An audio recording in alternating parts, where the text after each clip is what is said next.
ಮೂರನೇ ಸುತ್ತಿನ ಮೊದಲ ಪ್ರಶ್ನೆ. ಮೊದಲ ತಂಡಕ್ಕೆ, ಸಕ್ಕರೆ ನಾಡು ಎಂದು ಕರ್ನಾಟಕದ ಯಾವ ಜಿಲ್ಲೆಯನ್ನು ಕರೆಯುತ್ತಾರೆ?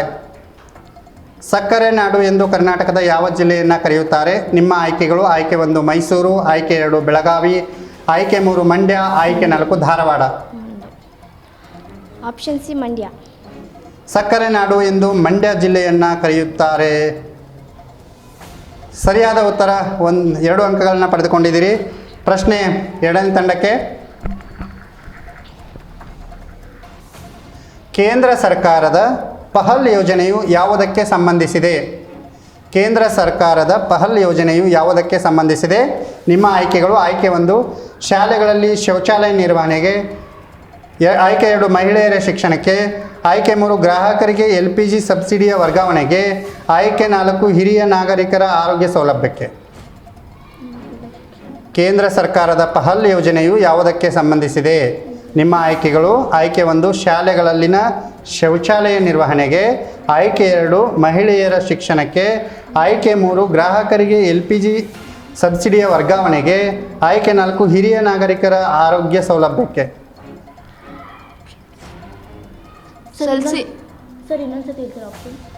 ಆಯ್ಕೆಗಳು: ಶಾಲೆಗಳಲ್ಲಿನ ಶೌಚಾಲಯ ನಿರ್ವಹಣೆಗೆ, ಆಯ್ಕೆ 2 ಮಹಿಳೆಯರ ಶಿಕ್ಷಣಕ್ಕೆ, ಆಯ್ಕೆ 3 ಗ್ರಾಹಕರಿಗೆ LPG ಸಬ್ಸಿಡಿಯ ವರ್ಗಾವಣೆಗೆ, ಆಯ್ಕೆ 4 ಹಿರಿಯ ನಾಗರಿಕರಿಗೆ ಆರೋಗ್ಯ ಸೌಲಭ್ಯ.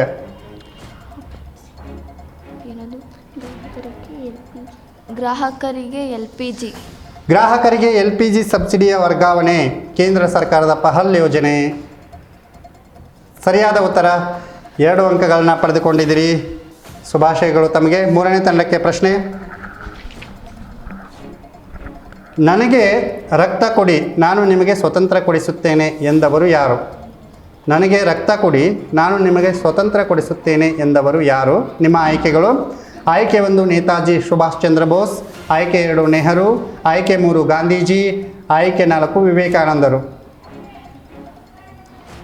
ನನಗೆ ರಕ್ತ ಕೊಡಿ, ನಾನು ನಿಮಗೆ ಸ್ವತಂತ್ರ ಕೊಡಿಸುತ್ತೇನೆ ಎಂದವರು ಯಾರು? ನಿಮ್ಮ ಆಯ್ಕೆಗಳು: ಈ ಕಡೆ ನೋಡಮ್ಮ, ಈ ಕಡೆ ನೋಡು.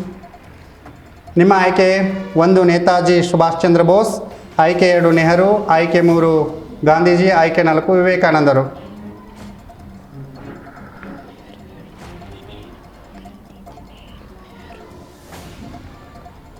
ನೆಹರು. ನನಗೆ ರಕ್ತ ಕೊಡಿ, ನಾನು ನಿಮಗೆ ಸ್ವತಂತ್ರ ಕೊಡಿಸುತ್ತೇನೆ ಅಂತ ಹೇಳಿದವರು ನೆಹರು.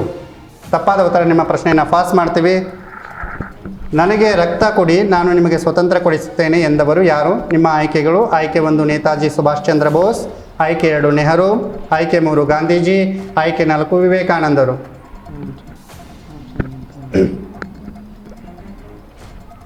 Option A Netaji Vivekananda Subhash Chandra Bose.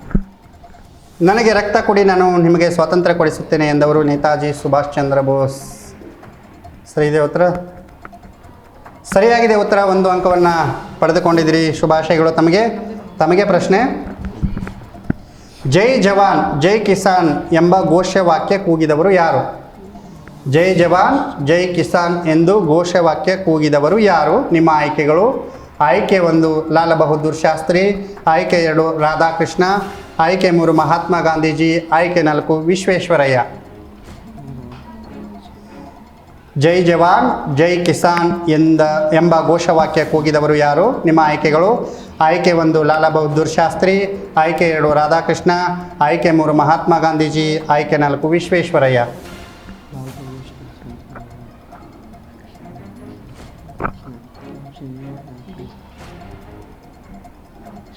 ಯೋಚನೆ ಮಾಡಿ ಉತ್ತರವನ್ನು ಹೇಳಿ. Option B Radhakrishna. ಜೈ ಜವಾನ್ ಜೈ ಕಿಸಾನ್ ಎಂಬ ಘೋಷವಾಕ್ಯ ಕೂಗಿದವರು ರಾಧಾಕೃಷ್ಣ. ಉತ್ತರ ತಪ್ಪಾಗಿದೆ. ಪ್ರಶ್ನೆಯನ್ನು 1ನೇ ತಂಡಕ್ಕೆ ಪಾಸ್ ಮಾಡ್ತೀವಿ. ಪ್ರಶ್ನೆ 1ನೇ ತಂಡಕ್ಕೆ: ಜೈ ಜವಾನ್ ಜೈ ಕಿಸಾನ್ ಎಂಬ ಘೋಷವಾಕ್ಯ ಕೂಗಿದವರು ಯಾರು? ನಿಮ್ಮ ಆಯ್ಕೆಗಳು: ಆಯ್ಕೆ 1 ಲಾಲ ಬಹದ್ದೂರ್ ಶಾಸ್ತ್ರಿ, ಆಯ್ಕೆ 2 ರಾಧಾಕೃಷ್ಣ, ಆಯ್ಕೆ 3 ಮಹಾತ್ಮ ಗಾಂಧೀಜಿ, ಆಯ್ಕೆ 4 ವಿಶ್ವೇಶ್ವರಯ್ಯ. Option C Mahatma Gandhiji. ಜೈ ಜವಾನ್ ಜೈ ಕಿಸಾನ್ ಎಂಬ ಘೋಷವಾಕ್ಯ ಕೂಗಿದವರು ಮಹಾತ್ಮ ಗಾಂಧೀಜಿ. ತಪ್ಪಾದ ಉತ್ತರ. ಸರಿಯಾದ ಉತ್ತರ ಲಾಲ ಬಹದ್ದೂರ್ ಶಾಸ್ತ್ರಿ. ಸರಿನಾ? ಪ್ರಶ್ನೆ ನಿಮಗೆ 5ನೇ ಪ್ರಶ್ನೆ, 3ನೇ ಸುತ್ತು 1ನೇ ತಂಡಕ್ಕೆ. ಅರುಣಾಚಲ ಪ್ರದೇಶದ ರಾಜಧಾನಿ ಯಾವುದು? ಅರುಣಾಚಲ ಪ್ರದೇಶದ ರಾಜಧಾನಿ ಯಾವುದು? ನಿಮ್ಮ ಆಯ್ಕೆಗಳು: ಆಯ್ಕೆ 1 ಇಟಾನಗರ್, ಆಯ್ಕೆ 2 ಗಾಂಧಿನಗರ, ಆಯ್ಕೆ 3 ಇಂಪಾಲ, ಆಯ್ಕೆ 4 ಮುಂಬೈ.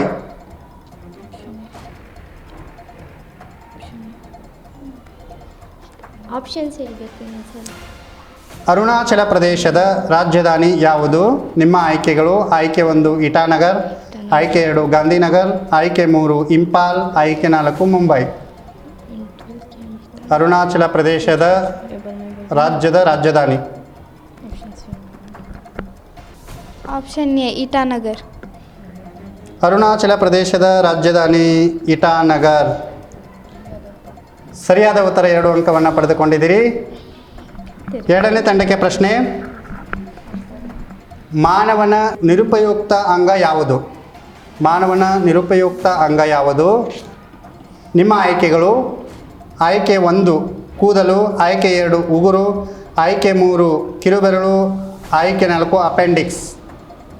ಇವುಗಳಲ್ಲಿ ನಿರುಪಯುಕ್ತ ಅಂಗ ಯಾವುದು? ಅಪೆಂಡಿಕ್ಸ್. ಮಾನವನ ನಿರುಪಯುಕ್ತ ಅಂಗ ಅಪೆಂಡಿಕ್ಸ್. ಸರಿಯಾದ ಉತ್ತರ 2 ಅಂಕವನ್ನು ಪಡೆದುಕೊಂಡಿದ್ದೀರಿ. ಪ್ರಶ್ನೆ ಮೂರನೇ ತಂಡಕ್ಕೆ. 7ನೇ ಪ್ರಶ್ನೆ: ವಿಶ್ವದಲ್ಲಿ ಅತ್ಯಂತ ಗರಿಷ್ಠ ಎತ್ತರ ಇರುವ ಮೌಂಟ್ ಎವರೆಸ್ಟ್ ಶಿಖರ ಯಾವ ಖಂಡದಲ್ಲಿದೆ?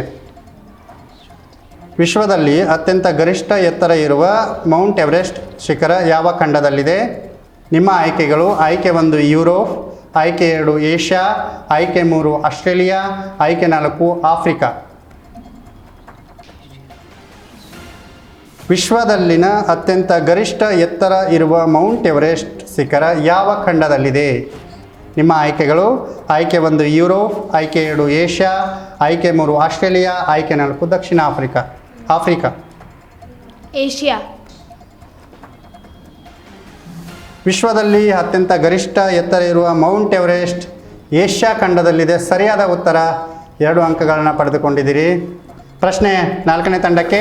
8ನೇ ಪ್ರಶ್ನೆ, 3ನೇ ಸುತ್ತು. ಭಾರತದ ಅತಿ ಚಿಕ್ಕ ರಾಜ್ಯ ಯಾವುದು?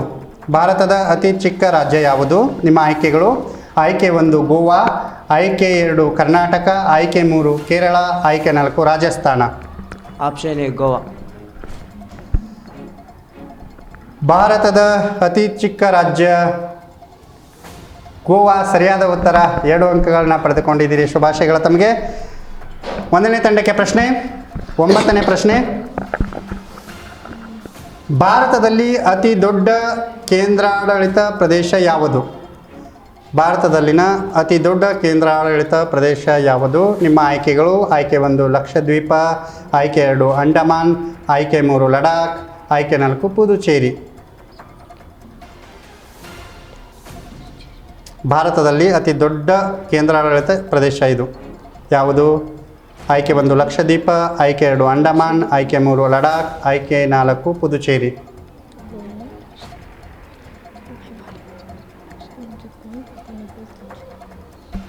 Option A Lakshadweep. ಅತಿ ದೊಡ್ಡ ಕೇಂದ್ರಾಡಳಿತ ಪ್ರದೇಶ ಭಾರತದ್ದು ಲಕ್ಷದ್ವೀಪ. ಸರಿಯಾದ ಉತ್ತರ 2 ಅಂಕಗಳನ್ನು ಪಡೆದುಕೊಂಡಿದ್ದೀರಿ. ಪ್ರಶ್ನೆ ಕೊನೆಯ ಪ್ರಶ್ನೆ 2ನೇ ತಂಡಕ್ಕೆ 3ನೇ ಸುತ್ತು. ಕರ್ನಾಟಕದ ಯಾವ ಜಿಲ್ಲೆಯನ್ನು ವಿದ್ಯಾಕಾಶಿ ಎಂದು ಕರೆಯುತ್ತಾರೆ?